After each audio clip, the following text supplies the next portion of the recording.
নমস্কার বন্ধুরা, আমি সঞ্চিতা এসেন্স রেসিপিস ইউটিউব চ্যানেলে আপনাদের সবাইকে স্বাগত।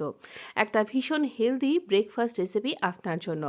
তবে ব্রেকফাস্ট রেসিপি হলেও এটা কিন্তু আপনি অনায়াসে আপনার দুপুরের লাঞ্চে টিফিন বক্স রেসিপি হিসেবে এটা সার্ভ করতে পারেন বা নিতে পারেন। এছাড়াও আপনি কিন্তু এটা ডিনারেও এটা সার্ভ করতে পারেন। ভীষণ হেলদি আর পুষ্টিগুণে ভরপুর। দেখতেই পাচ্ছেন কতখানি হেলদি রয়েছে। আশা করি আপনি কিছুটা বুঝতেও পেরেছেন। আর এর সাথে রয়েছে চায়ের সাথে হিসাবে একটা ফ্রি কাবাব রেসিপি। ফ্রি কেন বলুন তো? সবই তো ফ্রি। আসলে একটা রেসিপির সাথেই আরেকটা রেসিপি জুড়ে রয়েছে। মানে একটা কম্বো থালি রেসিপি, তার সাথে এই কাবাবটাও হয়ে যাবে। চলুন আমরা দেখে নেব। প্রথমে আমরা তরকারিটা তৈরি করব। আলুর একটা সবজি তৈরি করব, যেটা বিভিন্নভাবে আপনি ইউজ করতে পারেন। টিফিন বক্সে ইউজ করতে পারবেন। এটা না ভান্ডারে বালি যে আলু পাওয়া যায়, বা আপনি যখন বাইরে আ কচুরি খান বা ডাল কচুরি এরকম খান, তখন কিন্তু এটা সার্ভ করা হয়। কড়াইতে তেলটা গরম করে আমি ধনে, জিরে, শুকনো লঙ্কা এগুলো দিলাম। বেশ এগুলো চড়বড় করবে যখন, তখন এখানে অবশ্যই দিতে হবে একটুখানি হিং। আর আমি এখানে এরকম মোটা করে একটু টমেটো কাটছি। একটা মাঝারি সাইজের টমেটোকে একটু মোটা করে কাটছি, কেটে এর মধ্যে দিয়ে দিচ্ছি। এই রেসিপিতে টমেটোটাকে এরকম মোটা করেই কিন্তু কাটতে হবে। হিংটা কিন্তু দিতে ভুলবেন না, যাতে হিংটা পুড়ে না যায়, তাই টমেটোর ওপরে সাইড দিয়ে দিলাম। এবারে টমেটো দিলেই তো নুন হলুদ দিতেই হবে। এখানে দিচ্ছি একটা কারি পাউডার। যে কারি পাউডারটার মধ্যে ধনে, জিরে, গরম মশলা, একটু শুকনো লঙ্কা আমি একসাথে ড্রাই রোস্ট করে ভেজে রেখে দিই। তাহলে একসাথে রান্না করতে আমার খুব সুবিধা হয়। এবার এটা একটুখানি নরম হবে যেই, একটুখানি এরকম নাড়াচাড়া করে দিলাম, সব মশলা নরম হয়ে গেল। দুটো কাঁচা লঙ্কাকে ফাটিয়ে দিয়ে দেবো, যাতে করে লঙ্কার ঝালটা আসবে না, অথচ বেশ সুন্দর একটা ফ্লেভার আসবে। একটুখানি আদাকে আমি গ্রেট করে দিচ্ছি। এখানে খুব বেশি আদা দেওয়ার দরকার নেই। সামান্য একটু আদা আপনি যদি মনে করেন একটুখানি শিলনোড়াতে ছেঁচে নিয়েও দিতে পারেন, বা হামানদিস্তায়। এইরকম একটা স্ট্রাকচারই এখানে দরকার। সেদ্ধ আলু নিয়েছি আমি এখানে দুখানা ছোট। তাকে আমি এরকম রাফলি চটকে দিয়ে দিলাম।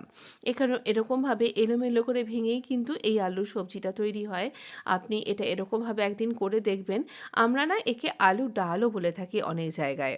তো এটা ভীষণ ভালো খেতে হয়। আর আলুর স্টার্চটা এর মধ্যে মিশবে, আর তাতে করে একটুখানি ঘন হয়ে যাবে। তাই সেই রকমভাবে যতটা ঝোল রাখছেন সেইভাবে কিন্তু জলটা দিন। এবার ধনেপাতা তো এই শীতে সব কিছুতেই একদম বাবা লাগে। তো একটু ধনেপাতা অবশ্যই দিয়ে দিতে হবে। বেশ ভালো লাগবে। এবারে বিটরুটটার ব্যবস্থা করি। এইখানে একটুখানি রেখে কাট করছি। বলে এটা পুঁতে দিলে নাকি গাছ হয়, জানি না হবে কিনা। তো এরকম পিলারের সাহায্যে ছাড়াতে পারেন, বা আপনি ছুরির সাহায্যেও ছাড়াতে পারেন। তো এইভাবে আমরা এখানে বিটরুটটাকে ছাড়িয়ে নেব। আমি এখানে একটা মাঝারি সাইজের বিট নিয়েছি। তো এই বিটের বিভিন্ন ভালো উপকারিতা আছে। বাচ্চারা মানে চট করে স্যালাড হিসাবে এটা খেতে চায় না, তাই তাদেরকে খাওয়ানোর জন্য বা নিজেদেরও পুষ্টিটা একটু বেড়ে যাবে, এরকমভাবে এই রেসিপিটা ট্রাই করতে পারেন কিন্তু। তো দেখুন এখানে বিট খাওয়া তো সত্যিই খুব ভালো। বিটের মধ্যে অনেক রকম ভিটামিন আছে। এটা ছোলার ডাল আগের দিন রাত্রিবেলা ভিজিয়ে রেখে আমি এরকমভাবে বেটে নিয়েছি। বিটটাও ওখানে ঘষে নিলাম ওরকমভাবে। কড়াইতে আবার পরিষ্কার করে নিয়ে তেল দিলাম, একটু হিং ফোড়ন দিচ্ছি। এখানে কিন্তু হালকা গরম অবস্থায় দিতে হবে, যাতে করে আমার হিংটা পুড়ে না যায়।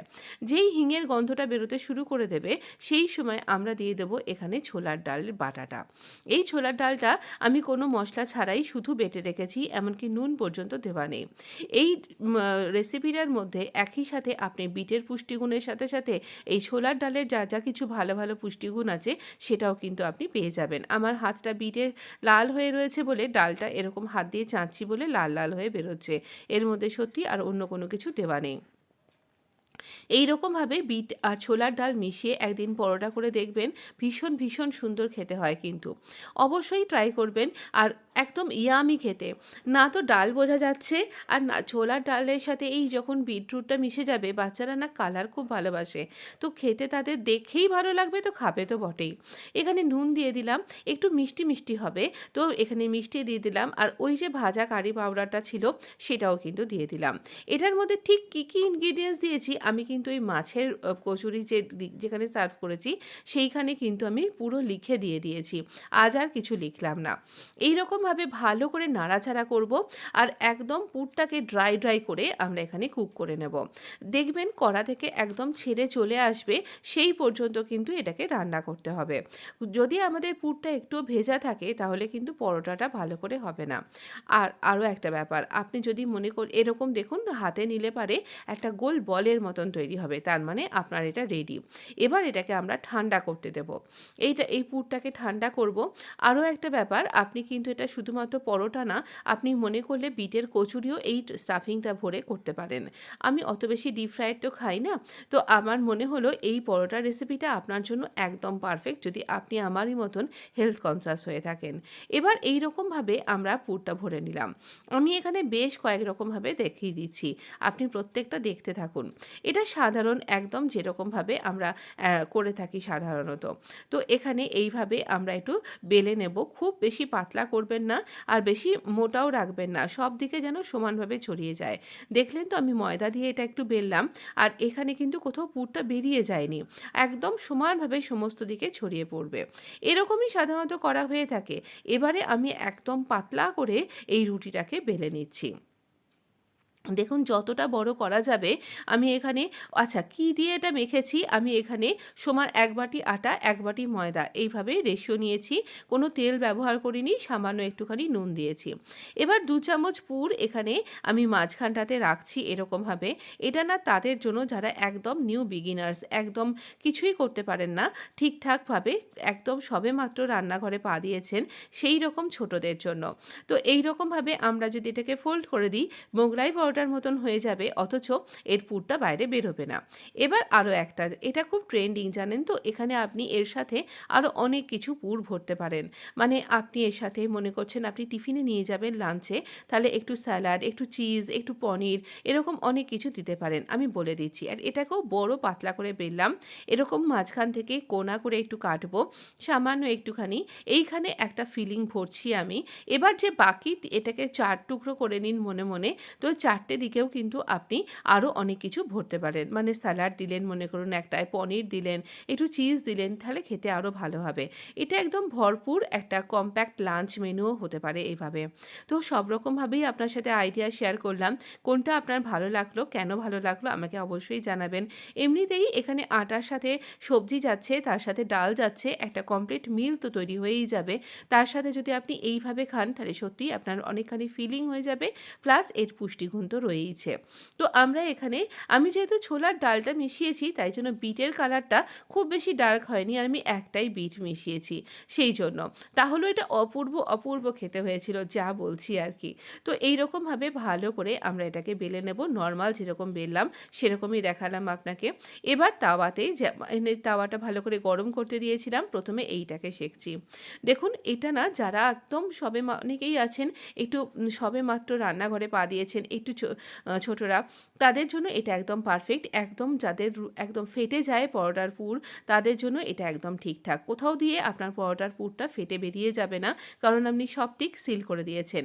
এবার আমরা মিডিয়াম টু হাই এরকম ফ্লেমে এটা রান্না করব।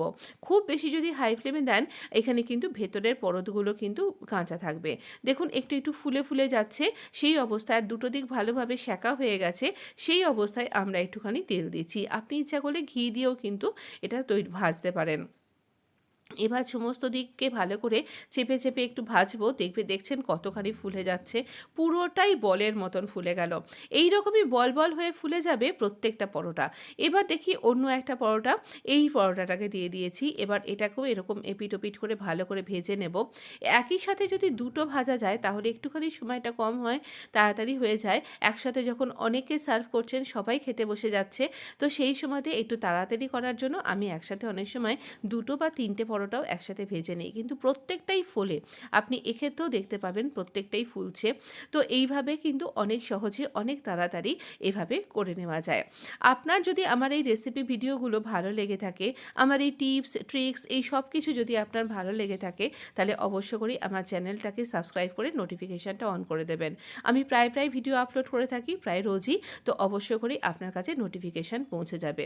তো এই রকমভাবে আপনিও হেলদি টেস্টি রেসিপিগুলো ট্রাই করতে পারবেন এবং বাড়ির লোককে অনেক বাহ করে তাদেরকে সন্তুষ্ট করতে পারবেন।